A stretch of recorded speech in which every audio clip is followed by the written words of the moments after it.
আপনি বিশ্বাস করেন আমি আপনাকে কোনো ট্র্যাপে ফেলবো না। আমি অনেক শিক্ষিত একটা মেয়ে, আমি অনেক মজার মানুষ। শুধু আপনি আমাকে একটা সঙ্গ দেন।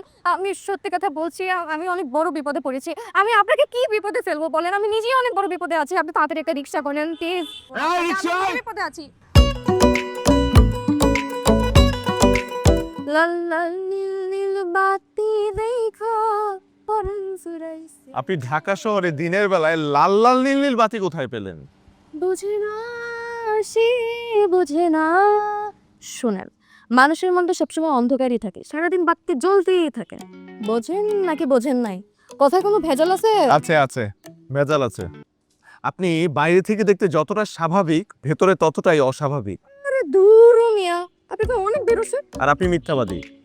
এটা কেমন কথা হলো? এটাই সত্য কথা হলো, ভালো কথা হলো। পচা কথা। বুঝতে পেরেছি। আপনি আমাকে সামনে দাঁড়িয়ে আবার জায়গা দেখে নামিয়ে দিন।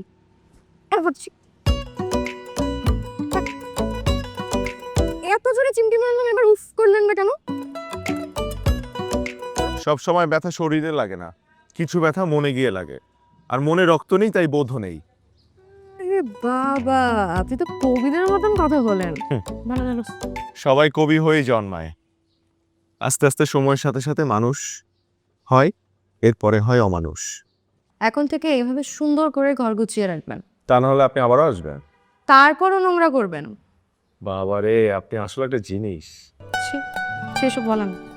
আপনি বলবেন যে আমি অনেক সুন্দরী। সুন্দরী, হুম। একটা পরী।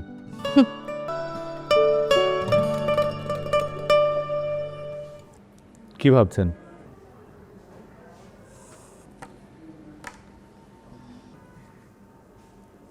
আমি আসলে বিয়ে করতে চাই না। মানে ছোটবেলা থেকে বাবা মার এত ঝগড়া দেখে বড় হয়েছি যা বলার বাহিরে।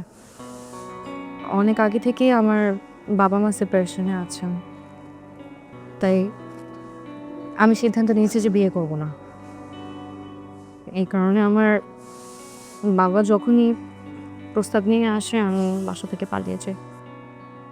আর শেষবার পালাতে গিয়ে আমাকে আবিষ্কার করেছেন।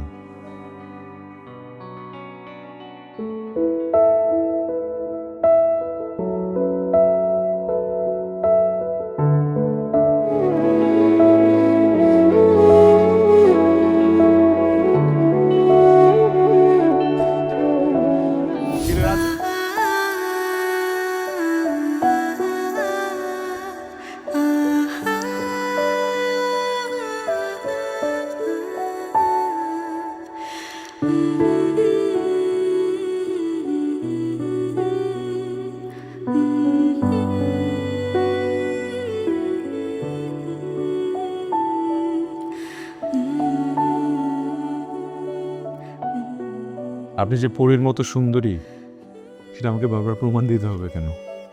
কেন, সারপ্রাইজটা পছন্দ হয়নি? সস্তা হরর মুভির মতো লেগেছে।